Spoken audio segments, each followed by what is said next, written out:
सब गलत है। ये एक ट्विटर और सोशल मीडिया के माध्यम से लगाया जा रहा है।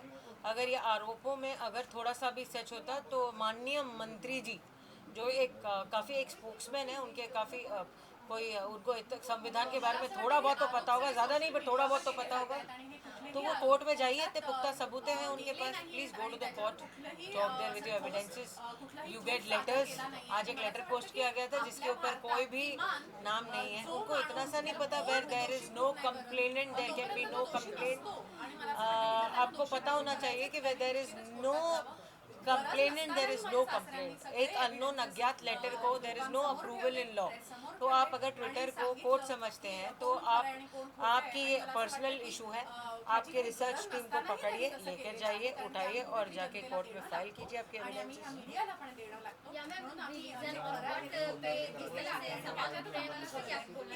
I can't hear you, I can't.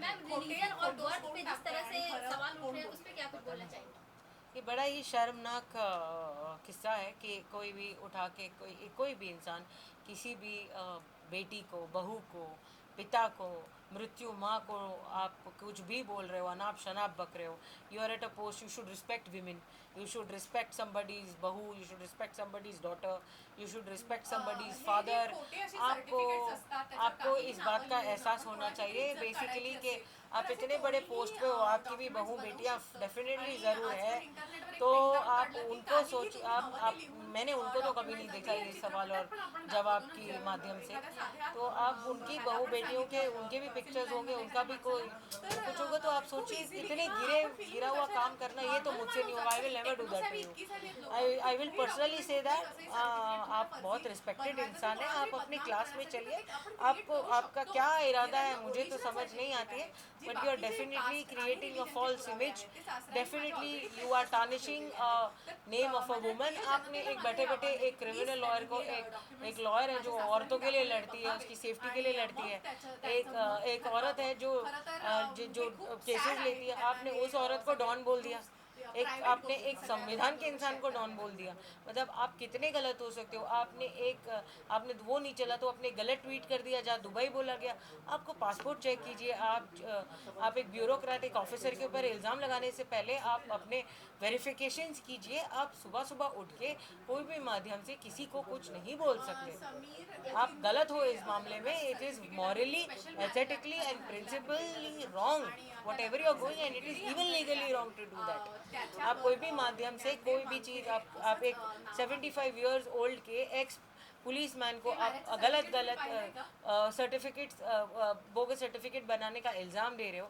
आप एक ऑनेस्ट ऑफिसर को सिर्फ ड्रग्स पकड़ने का काम कर रहा है, उसके ऊपर आपने इतने बुरे इल्ज़ाम लगाए, जिसने अपनी जान पर खेलकर डोंगरी में जिनके ऊपर इतनी सारी आफतें आई थी, जिन्होंने अपनी जान को रिस्क पे रखकर जो ये रैकेट काम करते हैं, तो आपने उसको नहीं देखा और आपने ये सब चीज़ें, why is this divorce and why is this certificates and why is this religion and political background related with drugs.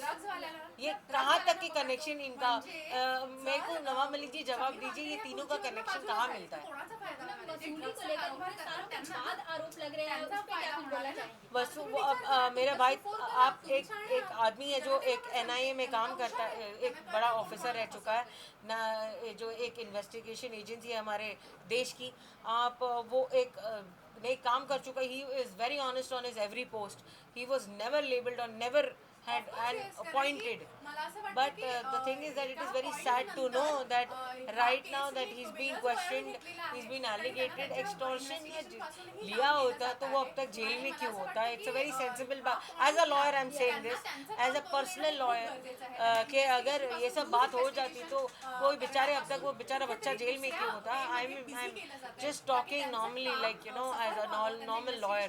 और एक्सटॉर्शन ये सब चीज़ें अगर होती तो हम नवाब मलिक जी की जगह होते, उनकी तरह जी रहे होते, उनकी तरह लाइफस्टाइल होती हमारी, लेकिन हम 3-3 दिन या 2-2 दिन की पैकेजेस लेकर पैसे जमा करके जाते हैं, जमा करके पैसे कोई ऐसी जगह पे जहाँ पर हम हमारी फैमिली को 2 दिन सुकून में दे सके साल भर काम करके।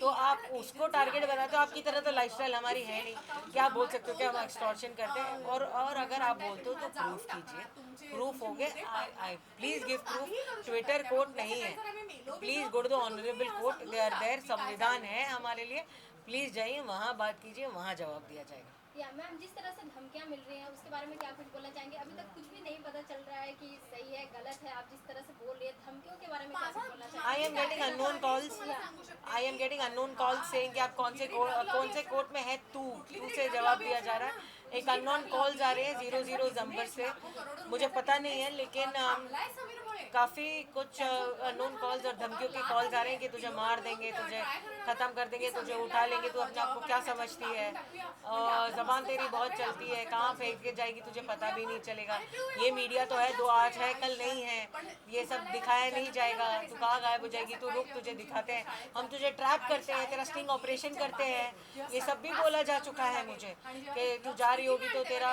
फ़ोटो खींचेंगे हम, कोई ऐसे सब गलत गलत बातें बताया जा रहा है मुझे। और मुझे डर है, मुझे काफ़ी डर लगता है, मेरी फैमिली के लिए डर लगता है। फॉर अस तो क्रिमिनल्स को झेलना तो हमारा डेली काम है, लेकिन मेरी फैमिली के लिए सर्टेनली, मेरे भाई के बच्चों के लिए, मेरे खुद के बच्चों के लिए, मेरी भाभी के लिए मुझे काफ़ी डर लगता है। जिस तरह से आरोप लग रहे हैं, क्या कुछ अगर कोर्ट में जाना होगा तो आप केस लड़ेंगे, क्या कुछ बोलना चाहेंगे? आप एक संविधान के इंसान को ये सवाल पूछ रहे हो, मैं इसका जवाब आज नवाब मलिक जी के भाषा में दूंगी। अगर मैं कोर्ट जाती हूँ या कोई भी पेपर जैसे हैं तो मैं उसे ट्विटर पे ट्वीट करना इस बार पसंद करूँगी। ओके मैम, जिस तरह से समीर वानखेड़े इतने बड़े पोस्ट पे हैं और अब आरोप लगने स्टार्ट हुए हैं, तो क्या कुछ रीजन लगता है आपको? आप ही बताइए, आपका सवाल में ही आपका जवाब है। इतने दिन से जब मेरा भाई जो एक बहुत ही ऑनेस्ट ऑफिसर है, जब से वो रात भर वो होता है नहीं घर पे, दिन भर वो नहीं होता, वो बराबर से he doesn't eat his food, he is on the mission of cleaning India, और जवानों के साथ लेके मिशन कर रहा है वो। He is doing the whole agency is doing a wonderful work. There are people in the offices, they come, I have an NGO, वहाँ पर माँ बाप आके मुझे थैंक यू बोलते हैं कि हमारे एरिया में बिल्कुल आपके भाई की वजह से हमारे बच्चे सुधर गए।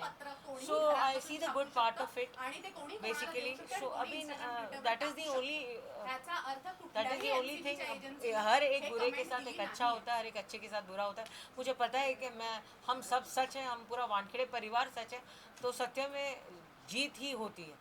सो वी आर वेटिंग फॉर सत्य की जीत होगी। आपको जो करना है, आपको जो इल्ज़ाम लगाना है वो आप बिंदास लगाइए, क्योंकि हम अब बैठे हैं यहाँ पर, इस बात का ये सबूत है कि हम बैठे हैं यहाँ पर आपका जवाब देते हैं। पहले एक बनाया गया था स्टार्टिंग से, एक 1 to 1 अगर आप सीक्वेंस देखोगे तो पहले मेरा नाम लिया गया विटनेस के साथ, फिर सेकंड आपने मेरा नाम, फिर मैं आई पिक्चर में, आपने मेरे न्यूज़ के चैनल्स में मेरे जो स्टेटमेंट्स गए, फिर उन्होंने मेरे ऊपर ज़्यादा ध्यान दिया, फिर मेरे दुबई और मालदीव्स के फ़ोटो, जो उनको पता भी नहीं है कि मेरी भाभी और उनकी फैमिली, मेरे भाई मेरे साथ थे, उनको ये पता भी नहीं है, और मैं अकेली गई थी, उन्हें ये बात का पता नहीं है। प्रोटोकॉल लेवल होता है, पासपोर्ट चेक कीजिए, आप वेरिफिकेशन चेक कीजिए, आपको एक बात पता होना चाहिए। तो बेसिकली आपको कुछ भी मालूम नहीं है और आप इल्ज़ाम पे इल्ज़ाम लगा रहे हो। फिर थर्ड आपने मेरे डैडी के ऊपर इल्ज़ाम लगाया, दैट्स द सीक्वेंस, आगे आपका कास्ट बुरा है, आप बोगस इंसान हो। जो इंसान 75 ईयर्स का है, जो एक एक्स पुलिस ऑफिसर रह चुका है, आप इनडायरेक्टली बोल रहे हो कि पूरा सिस्टम फेलियर है। ये आपने the whole system has kept my brother and given him such a post.